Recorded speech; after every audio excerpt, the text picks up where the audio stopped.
그만큼 김씨, 성씨가 많다는 거죠. 한국인들 대표 성씨가 그전에는 김씨, 이씨, 박씨였습니다. 저희 가족만 봐도 넷 중에 셋이 김씨고 하나는 박씨입니다. 지금은 다른 성씨들이 굉장히 한국에 많아졌답니다. 해마다 1년에 6,000개 내지는 7,000개 새로운 성씨가 생겨난답니다.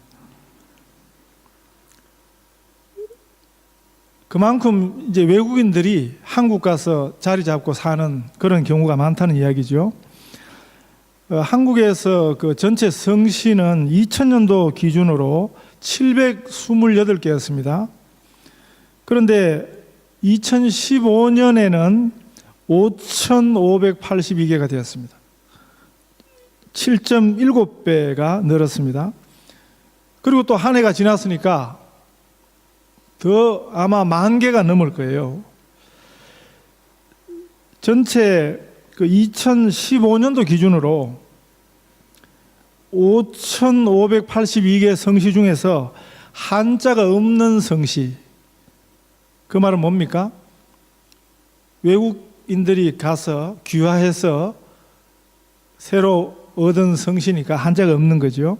한자 없는 성씨가 4,075개입니다. 이게 통계청의 설명입니다. 한국 가서 사는 그 외국 처녀들이 주로 나와서 한국서 살아가는 이야기를 나누는 프로그램이 있었습니다.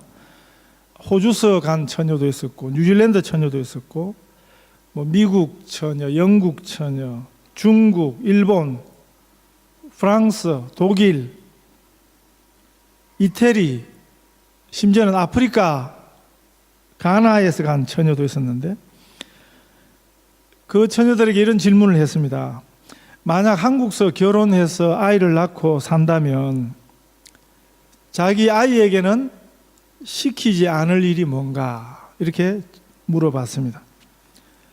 그러니까 여러 가지 이야기가 나왔는데 공통적으로 대표적인 이야기 두 가지는, 하나는 강남 가서 살지는 않겠다, 자기 아이들을 위해서요. 그리고 또 하나는 학원에 안 보내겠다, 이렇게 대답을 했습니다. 자기들이 한국 가서 살면서 보니까 특별히 영어권에서 간 처녀들은 주로 영어 선생을 하는데, 거기서 만나는 학원서, 영어 학원에서 만나는 한국 엄마들을 보니까 그 모습이 그렇게 좋게 보여지지 않았던 것 같습니다. 아이들의 가장 기본적인 행복은요, 아이들이 하고 싶은 일을 하면서 자라는 것입니다. 그런 면에서 보면 한국에서 자라는 아이들은 참 불행해요. 아이들뿐만이 아니고 어른들도 마찬가지겠죠. 자기가 하고 싶은 일, 자기가 좋아하는 일, 원하는 일을 하면서 사는 것이 행복의 아마 기본이라고 생각할 것입니다. 그런데 이렇게 사는 것이 은혜이기도 할까요? 오늘 본문은 은혜가 무엇인가에 대해서 말씀해 주십니다. 우리식으로 생각하면 우리가 원하고 좋아하고 바라는 일을 하면서 사는 것이, 그게 은혜라고 이렇게 아마 생각할 것입니다. 그런데 성경의 가르침을 잘 보십시오. 성경은 다르게 말씀하십니다. 어떻게 사는 것이 은혜냐? 오늘 본문에서 뭐라고 말씀하시는지 한번 주목을 해 보십시오. 제가 오늘 설교 제목을 붙인 대로, 원래 이게 긴 제목인데 주부에 넣으니까 막 이게 칸이 밀려가지고 주부에 넣은 것은 좀 줄였습니다. 은혜는, 원래 제목은 이것입니다. 저것도 줄인 거예요. 내가 원하는 삶을 사는 것이 아니라 하나님이 우리에게 원하시는 삶을 사는 것이 은혜라 하는 것입니다. 이 말씀을 어떻게 생각하십니까? 이 시간에는 우리가 하나님 말씀을 듣는 시간입니다. 하나님 말씀해 주세요. 우리가 하나님 말씀을 듣고 하나님 말씀을 배우기 위해서 이곳에 나왔습니다. 그러니까 우리의 생각을 내려놓으시기 바랍니다. 하나님의 생각을 배우시는 시간 되시기를 바랍니다. 그래서 이 새해에는 이 은혜, 하나님이 말씀하시는 이 은혜 안으로 깊이 들어가시는 한 해가 되시기를 축복합니다. 진짜 축복은요, 우리가 생각하고 바라는 것이 아니에요. 우리 하나님께서 말씀하시는 그 복이 진짜 복입니다. 사람들이 뭐라 그러고 세상이 뭐라 그러고 그런 소리에 너무 현혹되지 마십시오. 성경이 뭐라고 말씀하시는가? 하나님께서 무엇이 복이라고 말씀하시는가? 그것을 우리가 알아야 하는 것입니다. 우리 생각에 또 사람들이 세상에서 복되다 하는 것은 그건 두고 봐야 하는 것입니다. 그건 자꾸 변하는 것이거든요. 지금 한국서 한때 참 잘 나가던 사람들이 인생의 전세 역전된 것을 우리가 보고 있습니다. 각 분야에서 승승장구하던 사람들이었습니다. 그런데 다 한때뿐이었습니다. 오늘 아침에 제가 뉴스를 보다 보니까 한국 뉴스를 잠시 봤습니다. 한때 잘 나가던 대학 교수였습니다. 이름 있는 경제학자였습니다. 그래서 대통령 정제수석 비서관이 된 사람인데, 대통령 정제수석 비서관이면요, 한국 전체 경제를 영향을 주는 경제에 아주 중요한 사람입니다. 그런데 오늘 아침에 그 TV 화면에 잡힌 모습을 보니까 그 사람 몰골이요, 아주 생거지 꼴을 해서 일부러 그렇게 하는 건지, 그런 구치소에 지금 붙들려 있잖아요. 면도를 못하게 하는 건지 너무 초췌하고 그런 모습으로 나와 있는 것을 봤습니다. 한때 국정을 쥐고 흔들었던 그 기세 좋았던 사람들이 눈만 겨우 내놓은 아주 처량한 범죄자의 모습으로, 아니면 비굴하게 뻔뻔한 얼굴로 풀이 다 죽어있는 그런 처지가 되어버렸습니다. 성경 말씀하고 꼭 같은 거죠. 야고보서 1장 10절 11절 말씀에 풀의 꽃과 같이 지나가는 것입니다. 해가 돋고 뜨거운 바람이 불어 풀을 말리면 꽃이 떨어져 그 모양의 아름다움이 없어진다, 그렇게 하시는 말씀처럼 된 것입니다. 변화하고 없어지고 사라지고 하는 것은 그건 진짜 복이 아닙니다. 그런 복을 너무 목말라 하지 마십시오. 그런 복이 없다고 너무 한탄해 하지 마십시오. 우리가 정말 사모해야 할 복은 성경이 말씀하시는 복입니다. 우리가 정말 안타까워해야 될 것은 하나님이 말씀하시는 그 복이 없을 때, 그때 우리가 안타까워해야 되는 것입니다. 은혜도 꼭 같습니다. 우리가 은혜라고 여기는, 우리가 은혜라고 생각하는 것, 그게 진짜 은혜가 아닙니다. 하나님께서 은혜라고 말씀하시는 것이 그게 진짜 은혜입니다. 은혜는 성경이 가르쳐 주시는 은혜입니다. 내가 원하는 삶을 사는 것이 은혜가 아닙니다. 성경이 말씀하시는 은혜는 하나님이 원하시는 삶을 살게 될 때, 그것이 진짜 은혜라고 가르쳐 주십니다. 본문에서 바울이요, 또 바울의 고백을 통해서 성령 하나님께서 이 은혜에 대해서 이렇게 설명하십니다. 이렇게 말씀하십니다. 내가 원하는 그 일을 하는 것이 은혜가 아니고, 그것은 우리 생각이죠. 우리식의 은혜 이해이죠. 하나님께서는 하나님이 원하시는 그 삶을 살 때 바울이 이것이 은혜라, 이렇게 고백하는 것입니다. 원래 바울이 원했던 삶이 아니었습니다. 로마서에서 만나는 이 삶은요, 바울이 원래 바랬던 삶이 아닙니다. 로마서에 보면 바울이 원래 바랬던 삶이 나타나고 있습니다. 그게 로마서 9장 10장, 11장입니다. 바울이 간절히 원했던 것은 자기 종족 유대인이 구원받는 것이었습니다. 사도 바울은 로마서 9장에서 자기 민족 구원을 위해서 절규하고 있습니다. 선택받지 못한 이방인들은 회개하고 예수님께 돌아와서 구원을 얻는데, 선택받은 이스라엘은 메시아를 거부하고 복음을 거부하고 하나님의 구원을 거부하는 것을 생각할 때 바울의 심중에는 죽을 것 같은 고통이 그의 심중에 있었다고 그렇게 고백합니다. 9장 1절, 2절, 3절에서 사도 바울은요 이렇게 말합니다. 내가 그리스도 안에서 참말을 하고 거짓말을 아니하노라.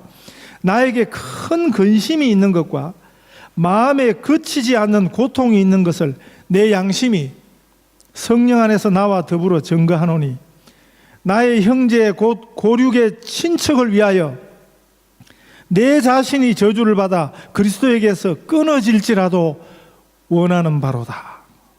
이렇게 자신의 애타는 심정을 말하고 있습니다. 바울은요, 자기 종족 유대인이 구원받을 수만 있다면 자신은 예수님에게서 저주를 받아도 좋다. 자신은 천국 생명책에서 자기 이름이 지워져도 좋다. 대신에 자기 민족 구원받기를 아주 열렬히 사모하던, 그것이 바울의 심정이었습니다. 그것이 바울이 간절히 바라던 것이었습니다. 그런데 바울은 하나님께서 이방인을 위한 전도자로 바울을 부르셨습니다. 바울은 유대인을 구원하고 싶은데 하나님께서는 이방인을 위한 선교사로 바울을 부르셨습니다. 이것을 바울이 하나님의 은혜라. 이 은혜는 지금 이렇게 말하는 것입니다. 본문을 잘 한번 보십시오. 그래서 본문이 보여주는 은혜라는 말의 정의는 무엇입니까? 그래서 제가 이렇게 제목을 다른 것입니다. 은혜는 내가 원하는 삶을 사는 것을 두고 은혜라 그러지 않습니다. 하나님이 원하시는 그 삶을 사는 것을 보고 바울은 이 은혜라 이렇게 말하고 있습니다. 우리 모두 자기 뜻을 이루는 자가 아니라 하나님의 뜻을 이루는 인생 되시기를 바랍니다. 제가 정말 여러분을 위해서 이렇게 축복하는 거예요. 아닌데 좀 마음이 좀 찝찝하십니까? 아닙니다. 목사로서 줄 수 있는 최고의 축복은 여러분 원하는 그 삶을 살지 마시고 하나님이 원하시는 삶 사시게 되기를 바랍니다. 저는 우리 아이들 위해서, 성도들 위해서 기도할 때 그렇게 기도하고 있습니다. 목사한테 갖다 주는 기도 제목은요, 자기가 원하는 거예요. 저는 그대로 기도하지 않습니다. 죄송하지만. 네. 하나님이 원하시는 자들 되도록, 하나님이 원하시는 삶을 살도록, 하나님이 가지신 계획대로 사는 인생들 되게 해 주세요. 이것이 진짜 잘 되는 줄 믿습니다. 이것이 하나님 보시기에 성공입니다. 내 생각에 잘 되고 내 생각에 성공이 아니에요. 우리 하나님이 보시기에 잘된 삶, 하나님 보시기에 은혜로운 삶, 하나님 보시기에 성공하는 인생, 이 인생이 진정 은혜 받은 인생인 줄 믿습니다.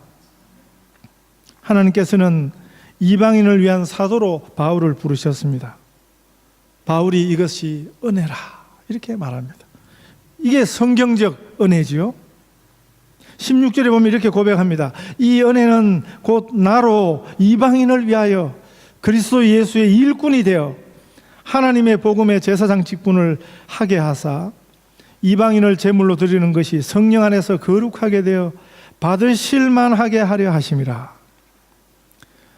자신에 대해서 이렇게 설명할 수 있다는 것이 축복입니다. 많은 사람들의 고민은 자신을 이렇게 설명하지 못한다는 것입니다. 설명할 수 있다 그래도 부족하고 확신이 없고, 그게 우리의 고민입니다. 우리는 누구입니까? 나는 누구입니까? 우리는 복음의 제사장입니까? 우리는 바울처럼 말할 수 있습니까? 나는 예수 그리스도의 일꾼이다, 이렇게 말할 수 있겠습니까? 나는 예수의 사람이다, 이렇게 자신 있게 말할 수 있겠습니까? 바울은 자신을 가리켜 예수 그리스도의 종이라, 복음의 종이라, 살아도 주를 위하여 살고 죽어도 주를 위하여 죽나니 그러므로 사나 죽으나 주의 것이로다, 이렇게 고백하고 있습니다. 이렇게 말할 수 있었던 사람이 바울입니다. 우리 성도님들도 이렇게 고백하실 수 있기를 바랍니다. 나는 그리스도의 일꾼이다, 나는 예수님의 사람이다, 이렇게 자신 있게 말할 수 없기 때문에 우리 인생이 희미하고 불안한 것입니다. 그래서 우리 삶이 분명치 않는 거죠. 환경 따라 조건 따라 너무 쉽게 움직여지는 거죠. 내 마음이 내 몸이요, 이 말을 아직 할 수 없기 때문인지 모르는 것입니다. 바울은 나는 예수 그리스도의 일꾼이라, 이렇게 대답을 합니다. 처녀 때 신앙생활을 아주 열심히 하던 한 여집사님이 불신 가정에 시집을 갔습니다. 남자가 좋아서 시집을 갔는데 가보니까 불신 가정이었습니다. 물론 불신 가정인 줄 알고 갔어요. 그런데 가보니까 너무 부닥치는 게 많은 거죠. 예수 예자도 입 밖으로 못 내는 그런 집안, 불교와 유교에 아주 독실한 그런 집안에 시집을 갔는데 처음 몇 년 동안 너무 힘들어했습니다. 너무 괴로웠습니다. 후회도 하고요, 불신 결혼하는 거 아니었는데 하는 자책도 했습니다. 그래도 혼자 몰래 틈틈이 기도했습니다. 성경 말씀을 읽어갔습니다. 그러다가 이 사도 바울의 고백을 듣게 되었습니다. 나는 예수 그리스도의 일꾼이라 하는 고백을 듣게 되었습니다. 그 말씀이 마음에 부닥쳤습니다. 그 말씀이 이 여집사님에게 큰 도전이 되었습니다. 그 후로 이분이 이렇게 마음을 고쳐 먹었답니다. 나는 이 집안에서 핍박받는 약자가 아니야. 나는 이 집을 구원할 하나님의 계획이야. 나는 그리스도의 일꾼이야. 내가 이 집안을 구원할 유일한 희망이야 하고 마음 먹는 순간 탄식이 변해서 기도가 되었습니다. 그 후로 25년을 이 마음을 품고 사니까 25년을 아무렇지 않게 인내하며 감사하며 하나님께서 반드시 응답하실 것을 믿음으로 살아왔습니다. 그때 제가 그분을 교회에서 만났습니다. 그분이 그런 간증을 해 주시더라고요. 그분에게는 그 집안이 선교지였습니다.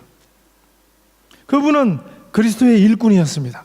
그분은 주일날 와서 예배만 딱 마치면 금방 집으로 달려가는 분이셨는데 못 모르는 분은 왜 그러냐고, 세상에 아직 마음을 두냐 뭐 그러는데 제가 제자방 들어와서 그분이 그런 얘기 하셨어요. 목사님 이해해 주세요. 저는 집안을 달려가는 게 아닙니다. 선교지로 돌아가는 것입니다.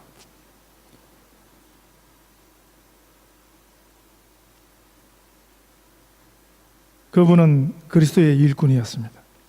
그리스도의 일꾼이라고 마음먹으니까 조급해하지 않게 되었답니다. 노심초사하는 일이 없어졌답니다. 시간이 가니까 처음에는 호랑이처럼 굴던 기세등등하던 시어른들이 시간 가니까 노쇠해지고 병약해지고 힘 빠지니까 자꾸 그 집에서 혼자 예수 믿는 이 며느리를 의지하더랍니다. 교회 가는 것은 못 막는 줄 아시고 제발 빨리 갔다 와라, 너 없으면 안 된다. 그 자녀들도 그 어머니를 따라 예수 믿고 형제들 중에서 조카들 중에서도 그리스도인들이 생겨나게 되었습니다. 직장 가실 때요, 우리가 이런 마음 가지고 가셔야 됩니다. 이 세상에는 두 종류의 사람이 있습니다. 그리스도와 무관하게 사는 사람들과 그리스도의 일꾼인 줄 알고 사는 사람들입니다. 그리스도의 사람 되시기 바랍니다. 그리스도의 일꾼 되시기를 바랍니다. 우리가 각자 속한 세상에서의 자리 속에서 그리스도의 일꾼으로 살게 되시기를 축복합니다. 저는 목사에게 어딜 가서 처음 보는 사람 만나면 항상 관심이 참 좋은 사람 만나면, 성품 좋은 사람, 이런 분들 만나면 혹시 저 사람 그리스도인 아닐까, 예수 믿는 분 아닐까, 이런 생각을 하고요. 성질 더러운 것들 만나면 교회는 안 다녀야 할 건데, 네, 그리스도인은 설마 아니겠지. 제가 허벅지에 라면 끓는 라면을 확 쏟아가지고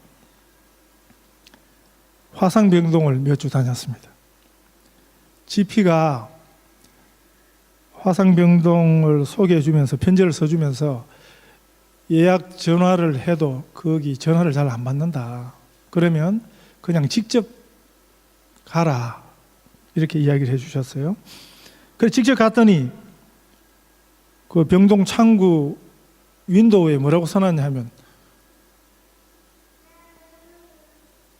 부킹 없이, 예약 없이 오지 말라, 이렇게 적어놨더라고요. 그래도 이제 왔으니까, 크리스마스 앞두고 있으니까 그 창구 직원이, 여직원이 지난번에 예진이 머리에 섰던 성탄 그 루돌포 뿔입니까? 그런 걸 하고 있었어. 제가 예약 없이 온 걸 알고는 눈꼬리가 확 올라가더니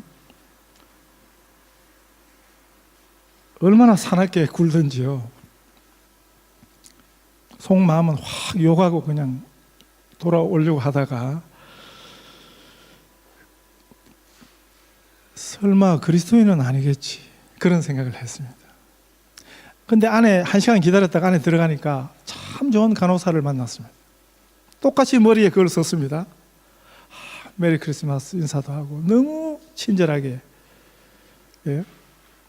그 화상 전문 병동이니까 뭐 늘 그런 사람들 대할 건데, 그런데도 아프지 않냐 그러고 조심스럽게 다루어주고, 그때 제 속으로 저 자매가 그리스도인이 아닌가, 이런 생각을 했습니다.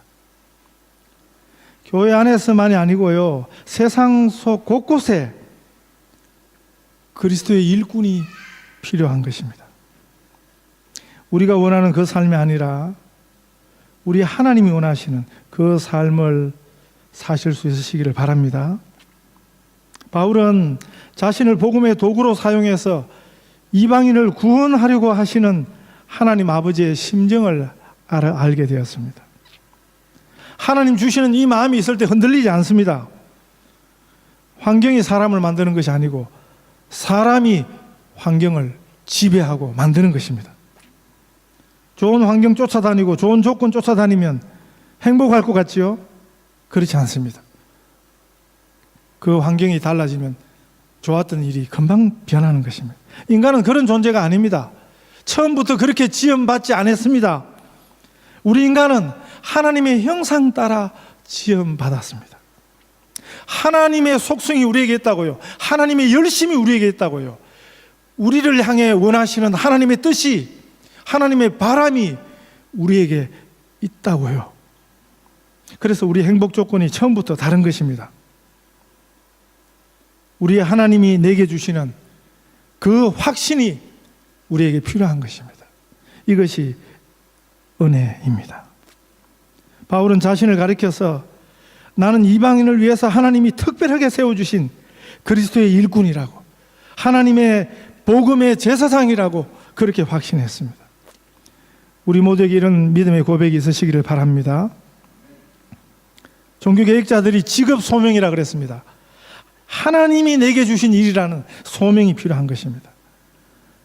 이런 마음을 갖는 사람은 어떤 경우에 있어서도 흔들리지 않습니다. 내가 원하는 삶이 아니라 하나님이 원하시는 그 삶을 살기로 소원하십시다. 그 은혜가 우리 성도님들 삶 속에 있으시기를 축복합니다.